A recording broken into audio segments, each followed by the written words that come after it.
It's a new month. That means new savings challenges. What am I going to be squirreling away for December? Stick around. Let's find out.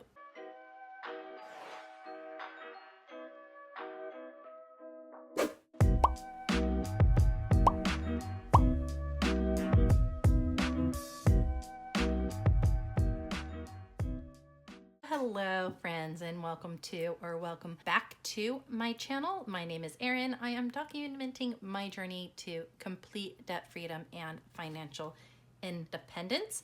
It is December, and so I am starting up my December savings challenges, and also some of these are going to continue into the new year. I've only added a few new ones, and these are ones that are going to go with me all the way through 2022, and then I'll slowly be adding some other ones in as well. So I have about 200 and something, I'll say like $240-ish that I'm going to be putting away.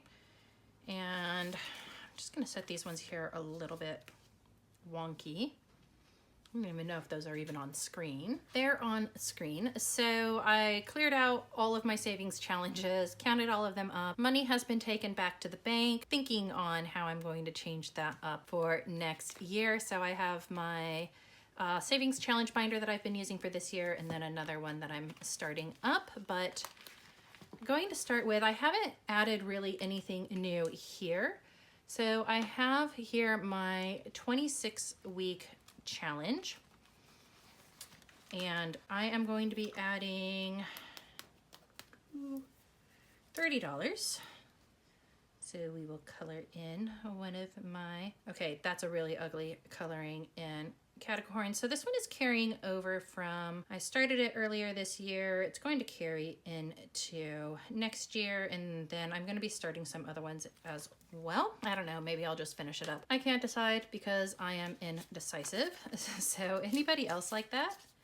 Let me just throw money all over the place because I have it set up really yucky. So $30 is going into the 26-week challenge. And of course, I forgot to ask, how are all of you doing? It is the start of the AA, Caroline. 2 AAs, Caroline. 3 AAs, Caroline. Sorry, you're just gonna have to deal with those. If you don't understand what it means, then yeah, go back and watch. But how are you guys going right now? It is December, so regardless of if it's summer or winter for you, it is the start of the Christmas or holiday season. So I have 100, 200, 53, 54, 55, 56, 20, 40, 60, 87, 20, 40, 60, 89, so 790. The start of the holiday season, the silly season.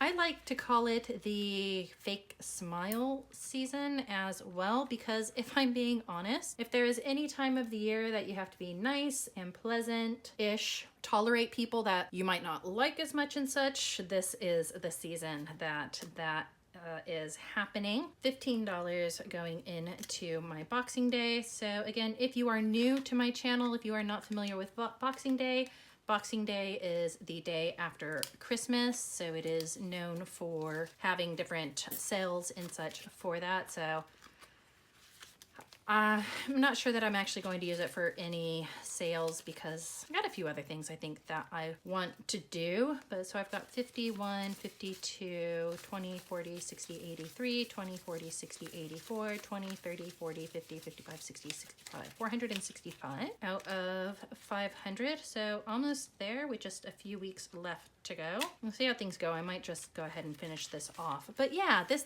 is the time of year where for some people, they might have to see people that they do not particularly like very much or get along with. I like to call it the season of celebrating good things happening to sometimes bad people. I don't have my tracker in here for my 13-week savings, but this is for summer because summer has started in Australia. It started on the 1st of December. Why we do it that way instead of following the solstices, I don't know. I don't care. It keeps it simple. I know the first day of the month every 3 months is a new season, but it can be It can be a challenge this time of year of seeing people. And I know we talk a lot about, sorry, I have an itch because I got bit by a mozzie mowing the lawn over the weekend. But it can be a challenge sometimes because we're seeing sometimes people that we don't necessarily have the most positive feelings for. It's not so much that we have like really negative feelings for them, but there's a bit of surface acting that has to go on. And it's called surface acting because that's just for controlling your emotions. So controlling them at a surface level. So people not being able to read your face or your body language, but you don't want it to be too deep because you don't want it to actually impact you all that much. But it really can be a challenge. And it's something that I struggle with a lot as well. What I'm starting for, I'll get back to that point, by the way, because I think it's an important one. I should have like a little sign that says the doctor is in when I get on some of these different types of topics. But what I'm going to start doing in the new year is a $5, $10, $20, $50, $100 per week challenge when possible. I'm not always going to have an extra $100. I'm not always going to have an extra $50, but I usually have an extra $5, $10, or $20. This is going to be separate from my $5 challenge. And so I have these both envelopes and trackers. So I sell the envelopes and trackers combined together, laminated on my shop. I sell the trackers in 2 different PDFs. So one that has 1, 5, and 10. The other has 20, 50, and 100. If I were to save everything every week on all of this, I would have just under $10,000. By no means is that going to be my goal. My goal is going to be to fill up as many as I can. So starting with $5. Oh, and of course I chose black. Not intentional. I just reached over into my little pencil cup near me that has all of my different colored pencils in it as I'm sitting here kind of talking about emotions and such. So first $5 going into the $5 envelope. As always, link is in my description below because hey, my channel, my store, may as well plug it. So $5, and then I'm going to do the same with 10, 20, 50, and 100.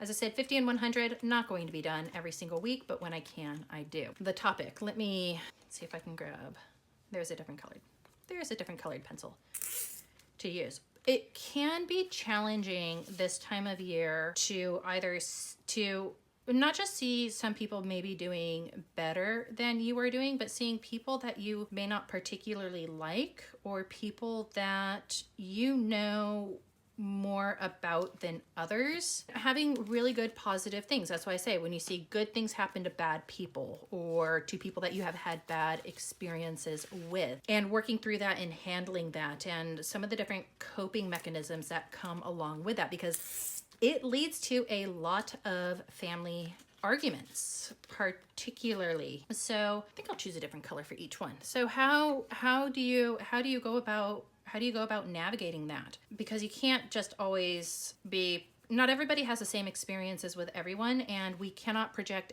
our negative experiences onto other people. That's something that, because it could be a one-off, it might be that that's the way that the person is. You see a pattern of behavior, but a lot of times those are things that people just have to kind of learn on their own.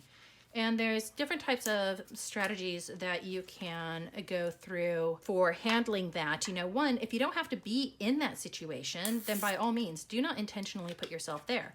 But if it is something that is with family, then you really want to have a strategy going in for that and making sure that if you are going with a partner or something like that, that they are aware of the backstory, the history, etc. that you have going on.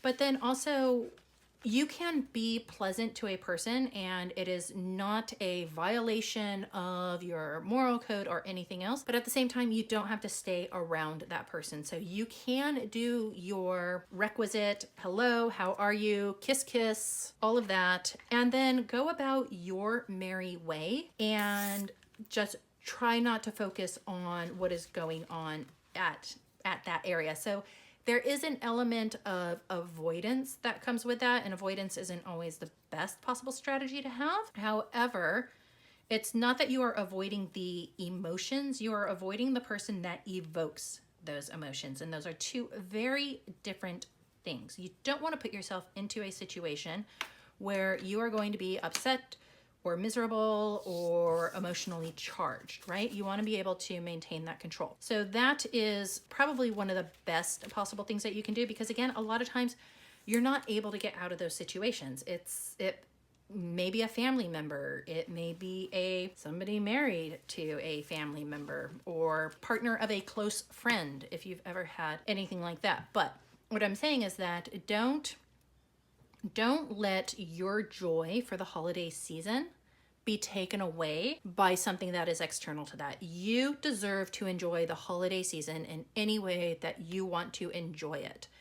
And well, as long as it's not illegal. Yeah, as long as it's not illegal. Or everybody has different moral compasses, but the law, that line is kind of, it's kind of drawn in the sand. But you want to make sure that it's as enjoyable as possible for you and for where you are comfortable. And that is really the most important element. And you also don't want to take away that joy from other people as well. So that's why I say, when you see good things happen to bad people, or what you perceive to be bad people, not everybody has the same experiences that you have had. And yes, there's a part of us a lot of times where we're protectors, especially us females, particularly if you're a mother, and that you want to protect those that are around you. But at the same time, you cannot make your experiences the experiences of other individuals. So there's other different things that you can do. I'll have kind of like a list of them up here or here or here or there or somewhere, because I want you to have the most enjoyable holiday season that you possibly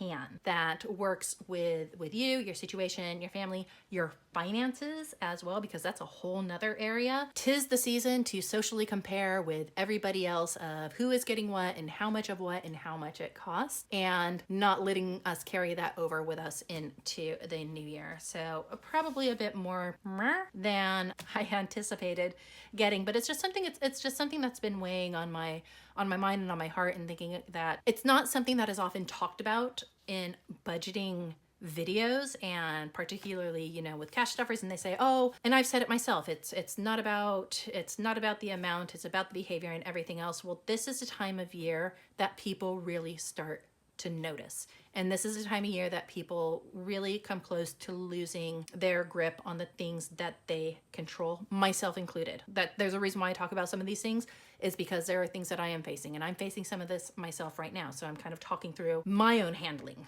of that.